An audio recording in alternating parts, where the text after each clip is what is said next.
আজকে 19 তারিখেও 14টি ফ্লাইট রয়েছে। আজ 11টা 35 পর্যন্ত আসলে মোট 5টি ফ্লাইট মানে উড্ডয়নের হওয়ার কথা। এর মধ্যে 11টা 35 যে ফ্লাইটটা এটা হয়তো এখন উড্ডয়নের কার্যক্রম চলমান রয়েছে। আজকের এই যে 5টি ফ্লাইট, এই 5টি ফ্লাইটে আমাদের আজকের 5টি ফ্লাইট সহ 19টি ফ্লাইট যদি গতকাল আজকে মিলে সব মিলে 7,634 জন পর্যটক ফ্লাইটে উঠেছেন এবং অনেকে পৌঁছে গেছেন। আমাদের আজকের দিনে আরো 9টি ফ্লাইট রয়েছে। আমরা আশা করছি যে এই সবগুলো ফ্লাইটই নির্ধারিত সময়সূচি অনুযায়ী ছেড়ে যাবে। আমাদের এবছরের হজ ব্যবস্থাপনার ক্ষেত্রে আমি সবচেয়ে গুরুত্বপূর্ণ যে পয়েন্টগুলো আমার কাছে মনে হচ্ছে সেটি হচ্ছে যে আমাদের হজ যাত্রীদের ভিসা সম্পন্ন হয়ে গেছে, টিকিট সংক্রান্ত কোনো জটিলতা নেই এবং সকল হজ যাত্রীর টিকিট এনশিওর করা হয়েছে। নির্ধারিত সময়ের মধ্যে সকল হজ যাত্রী তাদের টিকিট পেয়ে যাবে। আমরা আপনাদের মাধ্যমে এর সাথে আরো সকল হজ যাত্রীকে একটু অনুরোধ জানাতে চাই যে প্রত্যেকেরই টিকিট কিন্তু এনশিওর করা হয়েছে। সুতরাং আমাদের হজ যাত্রীগণ যেন তাদের যে সমস্ত এজেন্সির সঙ্গে তারা নিবন্ধিত হয়েছে তাদের কাছ থেকে তাদের ভিসা এবং টিকিটের পরিচয় বুঝে। আর এখানে আমরা গত 2 বছরই আপনারা দেখেছেন যে সৌদি আরবে যে নিষিদ্ধ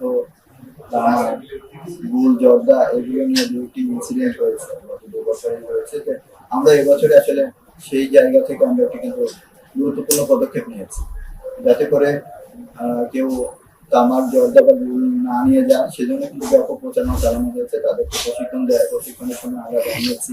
একইভাবে আমরা এজেন্সিকে বিভিন্ন সময় পত্র মারফত রিকোয়েস্ট করেছি এবং বিভিন্ন গ্রুপে এটা শেয়ার করা হয়েছে, বিভিন্ন সময় বিজ্ঞপ্তি দেওয়া হয়েছে। এর পাশাপাশি যাতে কেউ এটা যদি কেউ লাগে যে নিয়ে আসেন তারপরেও যদি যেন না নিতে পারেন সেজন্য কিন্তু আমরা সিকিউরিটি চেকের পাশাপাশি মাদক দ্রব্য নিয়ন্ত্রণ অধিদপ্তরের কর্মকর্তাদেরকে রেখেছি, কারণ তারা হচ্ছে এই সংক্রান্ত বিষয়ে তাদের বিশেষজ্ঞ এবং তাদেরকে আমরা রেখেছি যাতে করে এই জাতীয় জিনিসগুলো তামাক জর্দা গুলো যেন স্ক্যানিং মেশিন দিয়ে পার করে না যায়।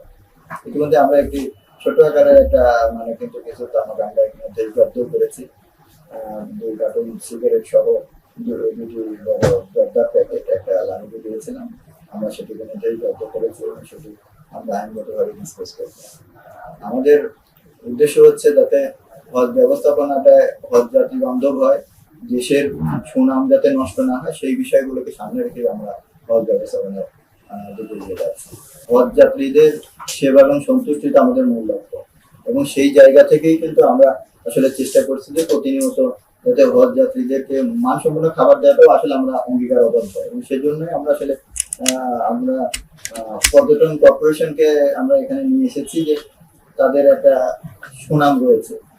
আমরা আপনারা যে অভিযোগগুলো আপনাদের কাছে এসেছে আমরা এগুলো সবই আন্তরিকভাবে দেখবো। মাননীয় মন্ত্রী মহোদয় গতকাল রাত গভীর রাত পর্যন্ত এখানে ছিলেন। আমরা পর্যটনের সঙ্গে গতকালে কথা বলেছি এবং এটা আমরা ইতিমধ্যে কিছুটা প্রাইসিং তাদের সঙ্গে নেগোসিয়েশন করে কিছু প্রাইস কমানো হয়েছে। মন্ত্রী মহোদয় আরো কমানোর জন্য নির্দেশনা প্রদান করেছেন। মাননীয় প্রধানমন্ত্রী কিন্তু আমাদেরকে এই বিষয়ে যে তাদের এই বিশেষ নাস্তার টাকা 100 টাকার মধ্যে যাতে নাস্তা রাখা যায় মাননীয় প্রধানমন্ত্রী নির্দেশনা দিয়েছেন। আমরা এটার মধ্যে কথা বলেছি। আমরা এই বিষয়ে আমরা আরো কর্তৃপক্ষের সঙ্গে যোগাযোগ করে আমরা চাই যে আমাদের আসলে প্রথম প্রায়োরিটি হচ্ছে যে আল্লাহর মেহমান, তাদের খেদমতটাকে আমাদের প্রথম প্রায়োরিটি দিচ্ছি। গভর্নমেন্ট প্রতিষ্ঠান হিসেবে তারা এসেছে কিন্তু তাদের জন্য আমাদের আসলে ওই অর্থে আমরা কোনো অনুকম্পা দেখানোর কোনো সুযোগ নেই, কারণ হজ যাত্রী আমাদের মানে প্রধান আসলে আমাদের লক্ষ্য। তাদের সন্তুষ্টি বিধানটাকে আমরা নিশ্চিত করব, এই জন্য যা যা করবে ইনশাআল্লাহ আমরা করবো। এই হজ ব্যবস্থাপনার ক্ষেত্রে মশাকে আমরা সবসময় একটা চ্যালেঞ্জ হিসাবে নিয়ে থাকি এবং সেভাবে আসলে আমরা বিভিন্ন উদ্যোগ নিয়েছি এবং আপনারা যখন এই হলে প্রবেশ করছেন তখন কিন্তু একটা বড় টিম আপনি ওখানে সে খেয়াল করেছেন। ডিএনসিসির মশা নিধক টিম পুরো টিমই এখানে আসলে তারা একত্র আছে এবং তাদের আসলে তাদের কার্যক্রমের পাশাপাশি আমরা নিজেরাও আরো কিছু ইন্টারভেনশন করেছি। আমরা এটাকে আরো কিভাবে একেবারে নিশ্চিদ্র করা যায় সেটার জন্য আমরা আন্তরিকভাবে চেষ্টা করছি। আমরা আপনারা দেখেছেন যে মশককে আসলে আকৃষ্ট করার জন্য কিছু আমরা হাত মেশিন আমরা কিন্তু সেট করেছি।